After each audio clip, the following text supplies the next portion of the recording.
বিবিরা মাঝে মাঝে খুনসুটি করতো, নবীরে ধরতো, এটা নাই ওইটা নেই, এটা দেন। একবার সব বিবিরা টাইট করে ধরছে, ও নবী, আয়েশার ঘরে যেদিন থাকেন সাহাবারা বেশি হাদিয়া পাঠায় কেন? আমাদের ঘরে যেদিন থাকেন পাঠায় না কেন? কালকে জুমার নামাজের পরে ঘোষণা দিবেন সবার ঘরে সমান সমান হাদিয়া। নবী কয়, আমি হাইতান্ন। ও মিয়া, কে হাদিয়া দিবে, কটুক দিবে? এটা কি ইমাম সাহেবের কাজ? ইমাম সাহেবের বাসায় কে কোন দিন কি খাওয়াবে, কি গিফট দিবে, এটা তো যে গিফট দিবে তার ব্যাপার। বিশ্বনবী বললেন, আবু বকরকে সবাই ভালোবাসে, তাই আবু বকরের মেয়ের ঘরে যেদিন আমার ডেট পরে থাকার সময় ওই দিন হয়তো বেশি হাদিয়া পাঠায়, তোমাদের ঘরে পাঠায় না। আমার বলার কোনো সুযোগ? বিবিরা কয়, না, আপনারে বলতেই হবে। নবী কয়, আমি পারবো না। বিবিরা কয়, পারবেন।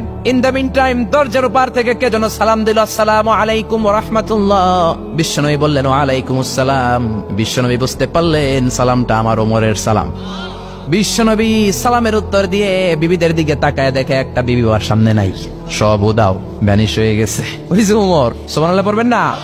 এই জন্য ওমরকে শয়তানও ভয় পেত। আমার মেয়ে, একটা মাত্র মেয়ে, খাইতে চায় না। শুধু আমার মেয়ে না, অধিকাংশ বাচ্চাদের এই অবস্থা। ওরা আম্মু দিক দিয়ে খাওয়ায়, আবার দৌড় দেয়, আবার আমি খাওয়াই, আবার কান্নাকাটি করে, বলে গল্প শোনাও, তাইলে খাবো।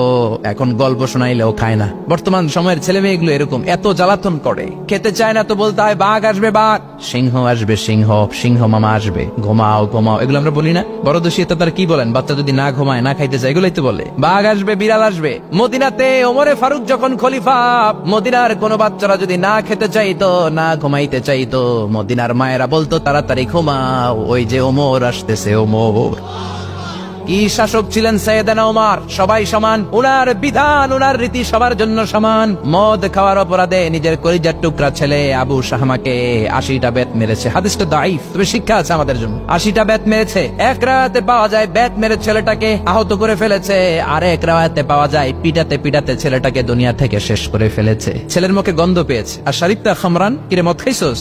না বাবা, শরীফ তো নাবিজ, আমি নাবিজ খেয়েছি। নাবিজ খাওয়া যায়। নাবিজ হচ্ছে রাত্রেবেলা আরবরা দুধের মধ্যে শক্ত খুরমা ছেড়ে দেয়। 1 কেজি দুধের মধ্যে 10টা শক্ত খুরমা ছেড়ে দিলে সকালবেলা দুধের কালারটা সাদা থাকে না, শক্ত খুরমার রস টেনে ওটা লাল হয়ে যায়, খেতে বড় মজা। এটাকে বলে নাবিজ। কিন্তু সকালেই খেতে হবে। ওইটারে যদি 3 দিন জমায় রাখেন, 4 দিন জমায় রাখেন, ওইটাও গাঞ্জা হয়ে যাবে, ওইটাও তারি হয়ে যায়, মদ হয়ে যায়। সাইয়েদনা ওমরের ছেলে এই কাজ করেছেন, একটু তারির স্বাদ নেয়ার জন্য 4 দিন রেখে দিয়েছে। সাইয়েদনা ওমর বললেন, কি খাইছস? কয়, মদ খাই নাই। নাবিজ খাইছস? এদিকে আয়, ইফতাহ ফামাক, মুখ খোল। করার পরে মুখের সামনে নাক নিয়ে গন্ধ দেখে, মদের গন্ধ, কলারটা ধরে মসজিদে নববীতে নিয়েছেন। ইন দা মিন টাইম মসজিদে নববীতে জোহরের নামাজ হয়। নিজের ছেলেকে মসজিদে নববীর উস্তুয়ানা বলে, উস্তুয়ানাতু মসজিদে নববী, মসজিদে নববীর পিলারে বেঁধেছেন।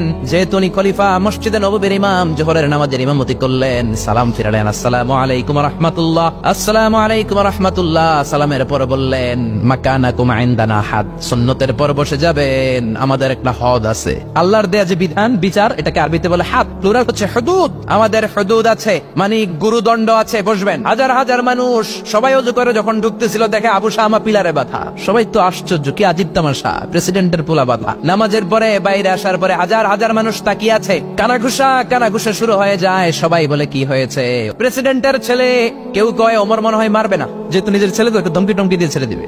কেউ কেউ বলে, না, ওমর তো এত সহজ মানুষ না, মদের বিচার তো 80টা বেত, মনে হয় 40টা মারবে। কেউ কয় না, 80টাই মারবে। ওমর চেয়ারে বসে জল্লাদরে ডাকলেন, বললেন, ইবদা বিসমিল্লাহ, নে চাবুক শুরু কর। বাইতুল মাল থেকে শক্ত সাইজের একটা চাবুক আনবি। জল্লাদ চাবুক এনে দাঁড়ালেন। ওমর বললেন, ইবদা বিসমিল্লাহ, শুরু কর। জল্লাদ মারতে শুরু করেছে। ওয়াহেদ, ইতনাইন, তালাতা, 3টা মারার পরে এক থাপ্পড় মেরে জল্লাদকে 3 হাত দূরে ফেলে দিলেন। ধমক দিয়ে বললেন, তুই চাবুক মারস নাকি চাকরি বাসাস? আসলে জল্লাদ কিন্তু আসতে মারে নাই, দেহের যত জোর ছিল জোর দিয়ে মেরেছে, কিন্তু ওমরের পছন্দ হয় নাই। ওমর বলে, আইন্দা কাতালাতা আইন্দে ওয়াহেদ, তোর হিসাবে চাবুক মারা হয়েছে 3টা, আমি ওমরের হিসাবে মায়ের হয়েছে 1টা। চাবুক আমার হাতে দে, আমি 2 নাম্বার থেকে শুরু করি। ওমরে ফারুক 2 নাম্বার শুরু করলেন। 2, 3, এক একটা চাবুক মারে, ছুপ ছুপ করে চামড়া ছিলে, রক্তগুলো মসজিদে নববীর বারান্দার পিলারের মধ্যে লাগে। ওমরের চেয়ে শক্তিশালী দ্বিতীয় কোনো পুরুষ মদিনার জমিনে ছিল নাকি? ওমরের হাতের মাইর। ছেলেটা চিৎকার দিয়ে বলে, বাবা, ও আব্বা, আর মদ খাবো না, ছেড়ে দেন, আর খাবো না। মদ তো আমি খাই নাই, আমি খেয়েছি নাবিজ, 3-4 দিন রাখার কারণে একটু মাতলামি হয়েছে আমার। আব্বা, এবারের জন্য ছেড়ে দেন, আর খাবো না।